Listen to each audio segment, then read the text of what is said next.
അയ്യടി മാല് എടുത്തണ്ടി ചാട് പിന്നെയും വരട്ടി പിന്നെയും ചാട് നമ്മളെ വെള്ളം കേറിപ്പോട്ട് എടുത്തണ്ട് പോട്ട് അയ്യന് മാല് അടശക്കിട്ടാവോ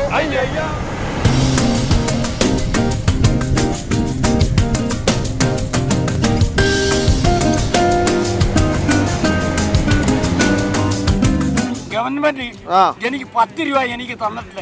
ഞാൻ ഇന്ന് ഒറ്റയ്ക്ക് ഒരു റേഷൻ കാർഡ് പറ്റി ഞാൻ ജീവിക്കുകയാണ്. എന്റെ വീട് ചോർന്നിറക്കിയാണ്.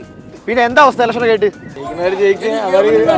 കള്ളപ്പണം വാങ്ങി ഇത് തന്നെ എല്ലാ സർക്കാർ ഇത് തന്നെ ആര് ജയിക്കുക? ഒരു മണ്ഡലം ആറ്റിങ്ങല് ജയിക്കണമെങ്കിൽ കോൺഗ്രസ് ജയിക്കണം. പിന്നെ ഇലക്ഷനൊക്കെ എന്താ അവസ്ഥ? നമ്മൾ പണിക്കുക, നമുക്ക് ജീവിക്കാം. അവസ്ഥ ചൂട് ചെറുതായിട്ട് ചൂട് പിടിച്ചിട്ട് പോകാൻ ഒന്നൊന്നര സമയമുണ്ട്. നമ്മളൊന്ന് ആലോചിക്കട്ടെ. ഏതായാലും ഇപ്പൊ ഭരിക്കുന്ന കേന്ദ്ര ഗവൺമെന്റ് ഒരുവിധം കുഴപ്പമില്ലാതെ തന്നെയാണ് പോയിക്കൊണ്ടിരിക്കുന്നത്. ഇലക്ഷനൊക്കെ എന്താ അവസ്ഥ? ഇലക്ഷന്റെ അവസ്ഥ നമ്മളെ ഇതുവരെ ഒന്നും ആയില്ല. ഇതുവരെ ഇവിടങ്ങളിൽ ഇപ്പൊ പറയാൻ പറ്റില്ല. പൈസയുടെ കളിയാണെന്നുണ്ടെങ്കിൽ കമ്മ്യൂണിസ്റ്റ് ജയിക്കില്ലെങ്കിൽ കോൺഗ്രസ് ജയിക്കാൻ ചാൻസ് ഉള്ളൂ.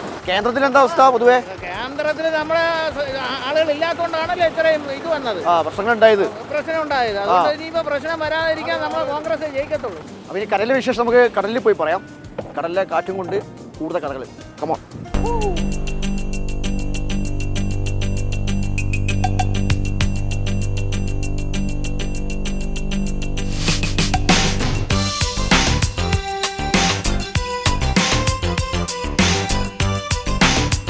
എന്താ അവസ്ഥ? ഇലക്ഷൻ ചൂടൊക്കെ ഭയങ്കര ചൂടായിട്ടാണ് പോകുന്നത്. ആണോ?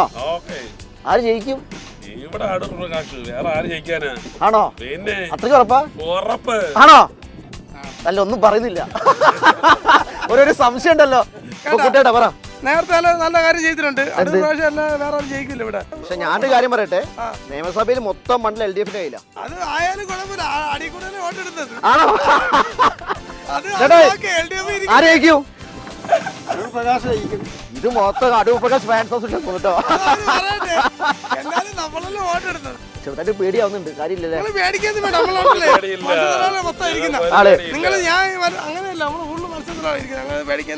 സാധാരണ നമ്മളതായിരുന്നു. കാരണം 2018 നമ്മൾ കണ്ടതാണ്. ഇവിടെ പലരും പോകാൻ വേണ്ടി മടിച്ചു നിന്നു. പക്ഷെ ഞങ്ങൾ അത് നമുക്കൊന്നും കിട്ടിയില്ല. ജോലി കിട്ടി. നീന്താ അറിയാതെ പിള്ളേർക്ക് ജോലി കിട്ടി. എന്തൊക്കെ മീൻ കിട്ടും സാധാരണ?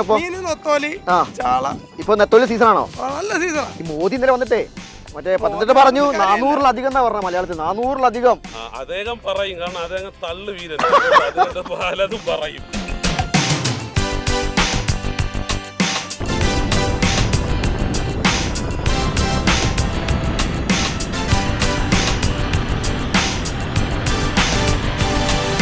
ഏകദേശം നമ്മൾ കണ്ട കുറേ പേര് പറഞ്ഞു അടൂർ പ്രകാശിനാണ് ഒരു മുൻവിധി അവർ പ്രവചിക്കുന്നത്.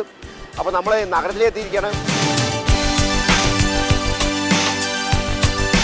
ചേട്ടാ എന്നാണ്ട്? സുഖം തന്നെ. നല്ല ചൂടല്ലേ? സൂപ്പർ ചൂട്. പറ്റില്ല. അപ്പൊ ഇലക്ഷൻ ചൂട് എന്താ അവസ്ഥ? വലിയ ചൂടില്ല. ആണോ? ആര് ജയിക്കും ഇപ്പൊ ഇത്തവണ?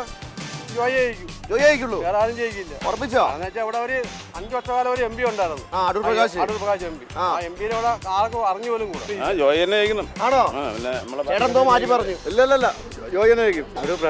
അടൂർ പ്രകാശോ? ആണോ? നല്ല കാര്യങ്ങളെല്ലാം കേന്ദ്രമന്ത്രി വന്നിട്ടുണ്ട്, വി മുരളീധരൻ. ജയിച്ചാലും ശരി, ഇത് കിടന്ന് തള്ളി കഴിഞ്ഞാൽ നമുക്ക് ഒരു വകുപ്പില്ല. ദിവസങ്ങൾ കഴിയും തോറും പട്ടിണിയിലെ വക്കീൽ പോയി. സാധാരണക്കാര് പട്ടിണിയാണ്.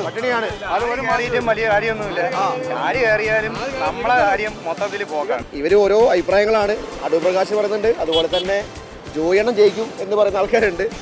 അപ്പോൾ എന്തായാലും അടുത്ത പടന്ന് വീണ്ടും കാണാം. എന്തായാലും അതുവരേക്കും ബൈ.